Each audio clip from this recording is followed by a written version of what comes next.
शिवोहम.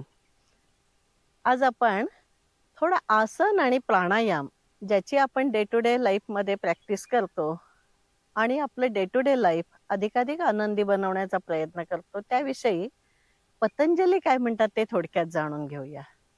पतंजली असं म्हणतात, स्थिर सुखम आसनम. जे स्थिर आहे, ज्याच्यात सुखकारकता अनुभवता येते, ते खरं आसन. मग अशा आसनाच्या व्याख्येत बसण्याकरता आपल्याला कम्फर्टनेस असणं खूप महत्वाचं आहे. आता कम्फर्टनेस म्हणजे मला ते आसन घेतल्यानंतर त्या आसनात सहजता किती गाठता येते, श्वसनाची माझी गती किती नॉर्मलला येते, हे जर साध्य करता आलं तर आपलं ते आसन पतंजलींच्या व्याख्येत बसण्यासारखं आहे.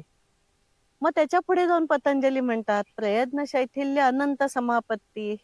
प्रयत्नांनी शिथिलता आणा आणि अशी शिथिलता आणली की मग जे शिथिलता करण्याचे साधण्याचे प्रयत्न चालू आहेत ते देखील थांबवले, म्हणजे मग प्रयत्नांनी शिथिलता आली आणि प्रयत्नांनी शिथिलता आल्यानंतर अनंत समापत्तीकडे वाटचाल करता येते. आता अनंत समापत्ती म्हणजे काय?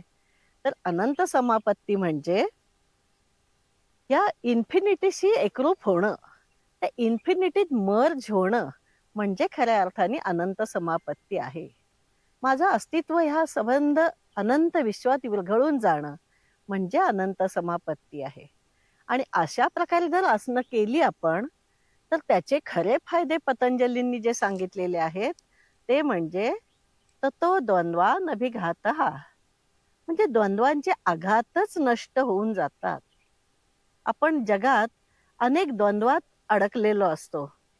मग हे द्वंद्वांचे आघात नष्ट झाले की मग आपल्या विचार विनिमयाला, आपल्या निर्णय प्रक्रियेला एक प्रकारची प्रॉपर धार येते आणि ही धार आल्यामुळे जे काही निर्णय घेतले जातात ते अतिशय चांगल्या प्रकारे होऊन आपलं जीवन आपल्याला सुकर करता येतं.